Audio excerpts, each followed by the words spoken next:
Ito yung tinatawag na island resort ng Susaiwan. And then, tara, punta tayo dun. Ang ganda ng paligid. Gusto nyo makita yung paligid. Tingnan nyo. Sa may right side. Ooh! Kinakalbo na nila yung bundak. Ayan, tingnan nyo. Kinakalbo nila yung bundok. Ayan, wow, so nice. Pumunta muna tayo dun. Gusto ko dito. Lakarin natin yung dulo. Paglaan ka mag-isa.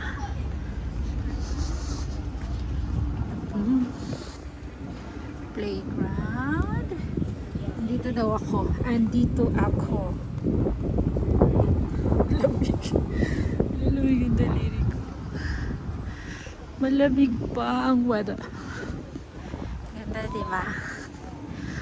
Diba? Ganito kaganda pag walang corruption ang isang bansa. Sa totoo lang, nakakalungkot.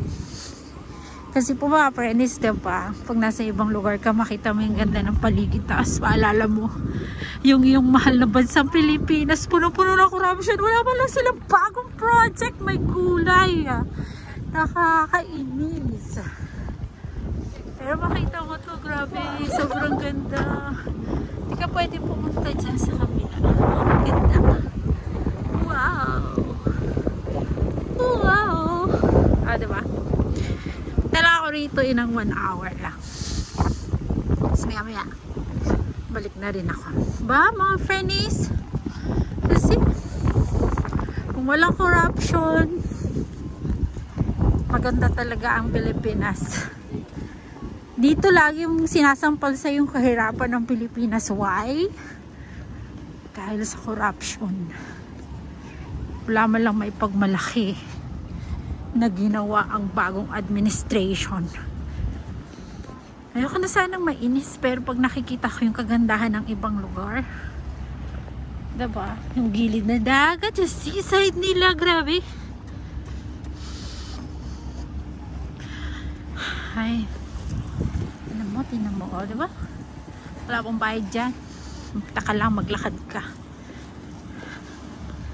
Diba, mga friendies? Yeah.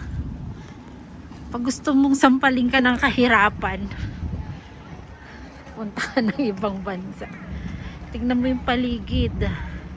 Tingnan mo yung buhay nila. Kahit sa playing ground lang, As tingnan mo ang Pilipinas. Napag-iwanan na. Hindi pa nagkaroon ng Duterte. Medyo nag-forward na konti. Ngayon naman, nag-backward ng sobra. Diba? Mga friends. Nakakalungkot lang. Nakakalungkot lang talaga kaya sa Mayo. Sa May, wala naman akong sasabihin na iboto nyo, pero aralin nyo mabuti. Aralin nyo mabuti yung mga candidates na gusto nyo, na sa tingin nyo makakatulong sa bansang Pilipinas natin. Kasi yun lang naman talaga yung magiging paraan para kahit papaano gumanda naman yung buhay natin, lalo na kay mga OFW. Nako, sobrang pagod na kami, kaya lang gusto lang naman namin tumulong sa bansang Pilipinas para gumanda mo lang yung ekonomiya sa pamamagitan ng mga pinapadala namin na dollars every month. Hindi para kurakuts. Ay, naku. Kurakutin. Naku, yung mga tax namin. Kahit nandito kami sa ibang bansa, nagbabayad kami ng tax. Advance nga ako sa tax. Advance ako ng tax. Kasi, every 1 year, 2 years ako. 2 years ako umuwi. Ay, ang galing. Kita niyo ba yan? Sa Sana, sana. Sana. Ayun. Oops. Amen? Ayun na. Nagaano siya ng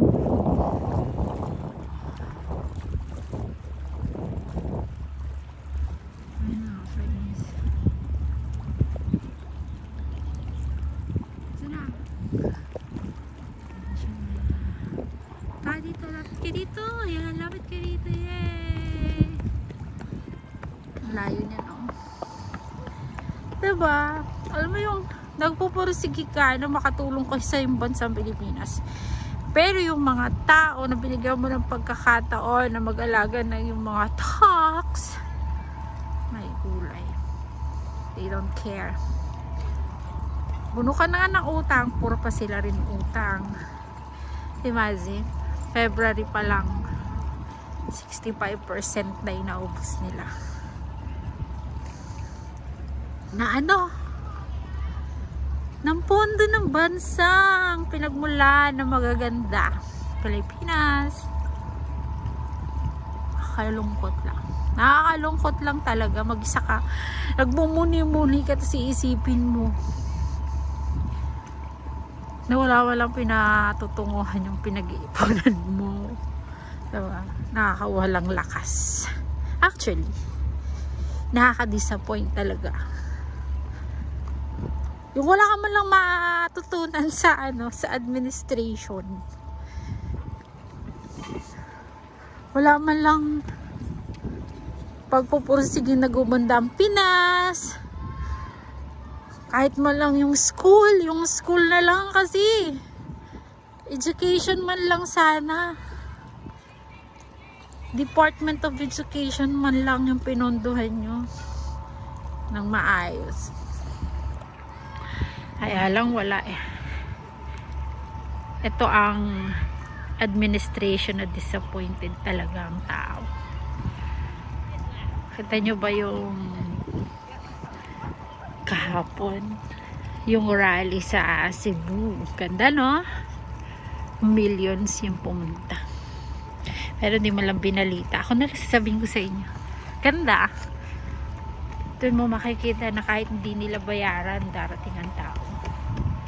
Walang hakot na binayaran yung bus. Walang pink na bus. Pink yung nakita kong bus nung may rally ang Alliance. Kaya Alliance, nagdala-dala naman. Pasensya na kayo. Disappointed lang talaga. Kasi parang wala ka man lang masandalan sa government ng Pilipinas. Nakakalungkot. Bilang OFW, nalulungkot talaga ako as in. Kasi may anak ako na kailangan ng may mga anak tayo na kailangan ng maayos na trabaho, kahit pinaghirapan natin sa tulong ni Lord na makagraduate sila, pero grabe, wala man lang maghihintay na trabaho sa kanila kahit anong klaseng kurso yung kunin nila. Wala man lang maghintay na naghihintay dito, maganda yung sweldo. Wala. Ibang bansa pa rin yung maghihintay sa kanila, makakapagbigay ng magandang kahit papano buhay. Diba? Ganda. Ito lang yan, seaside lang. Walang bayad, walang harang. Sa Pinas, mapunta ka lang sa gilid, may bayad. May harang. Naharangan nila. Ewan ko ba? Sige na mga friends, paalam muna ako. Ganda, no? Share ko sa inyo yung magandang lugar para kahit pa paano pag-isipan nyo, gusto nyo rin maging ganito yung buhay natin sa Pinas, diba? Yung merong maganda, yung takbo-takbo ka lang, mataba ka. Yung magbawas ka man lang ng timbang, pero walang kailangan bayaran na membership sa gym kasi maraming part na pwedeng takbukan. Kahit yung mga PWD na ganito, diba? Pero kaya nilang mag ganyan-ganyan man lang. Pero sa atin nung Napakaganda lang. Siguro wala naman talagang bansa na na lugar na walang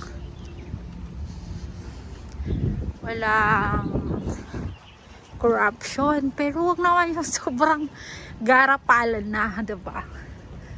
Yung nagsasalita na parang totoo yung sinabi na wala man lang katakot-takot sa sarili na nagsisinungaling na pala.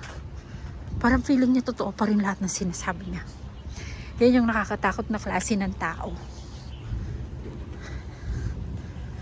Yung buhay niya wala sa kasalukuyan. Ilusyon ang buhay. Sige na. Sige na. Babay na muna, Catch. Tinda, di ba? Lakad ka lang. Actually, mula sa bahay hanggang dito. Mahigit 1 hour yung biniyahe ko. Maiba lang. Diba? Ganda. Paalam!